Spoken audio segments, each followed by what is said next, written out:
Genesis chapter 43 Decision to return to Egypt. Now the famine in the land was severe. When they had used up the grain they had brought back from Egypt, their father said to them, "Go back and buy us some food." But Judah said to him, "The man specifically warned us, 'You will not see me again unless your brother is with you. If you will send our brother with us, we will go down and buy food for you. But if you will not send him, we will not go.' For the man said to us, 'You will not see me again unless your brother is with you.' 'Why did you cause me so much trouble?' Israel asked. 'Why did you tell the man that you had another brother?'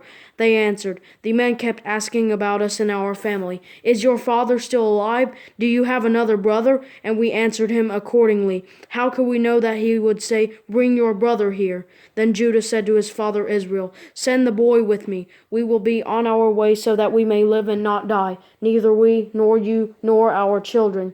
I will be responsible for him. You can hold me personally accountable. If I do not bring him back to you and set him before you, I will be guilty before you forever. If we had not wasted time, we could have come back twice by now."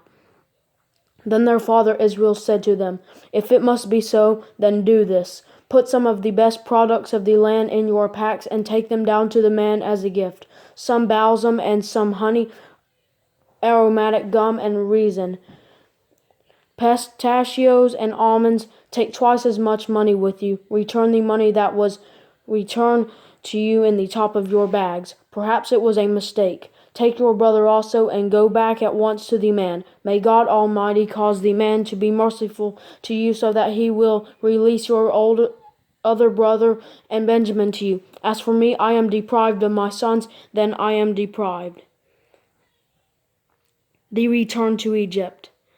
The men took this gift, double the amount of money, and Benjamin. They made their way down to Egypt and stood before Joseph. When Joseph saw Benjamin with them, he said to his steward, "Take the men up to my house, slaughter an animal, and prepare it, for they will eat with me at noon." The man did as Joseph had said and brought them to Joseph's house. But the men were afraid because they were taken to Joseph's house. They said, "We have been brought here because of the money that was returned in our bags for the first time. They intend to overpower us, seize us, make us slaves, and take our donkeys." So they approached Joseph's steward and spoke to him at the doorway of the house. They said, "Sir, we really did come down here the first time only to buy food.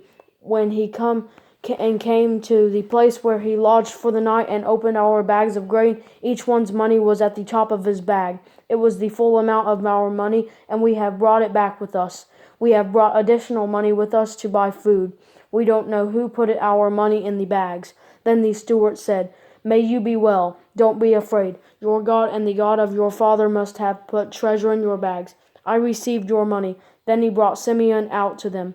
The steward brought the men into Joseph's house, gave them water to wash their feet, and got food for the donkeys.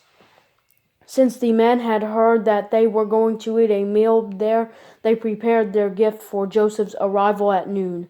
When Joseph came home, they brought him the gift they had carried into the house, and they bowed to the ground before him. He asked if they were well, and he said, "How is your elderly father that you told me about? Is he still alive?" They answered, "Your servant, our father, is well. He is still alive," and they bowed down to honor him. When he looked up and saw his brother Benjamin, his mother's son, he asked, "Is this your youngest brother that you told me about?" Then he said, "May God be gracious to you, my son." Joseph hurried out because he was overcome with emotion for his brother, and he was about to weep. He went into an inner room to weep. Then he washed his face and came out. Regaining his composure, he said, "Serve the meal." They served him by himself, his brothers by themselves, and the Egyptians who were eating with them by themselves, because Egyptians could not eat with Hebrews, since that is abhorrent to them. They were seated before him in order by age, from the firstborn to the youngest. The men looked at each other in astonishment. Portions were served to them from Joseph's table, and Benjamin's portion was 5 times larger than any of theirs. They drank and they got intoxicated with Joseph.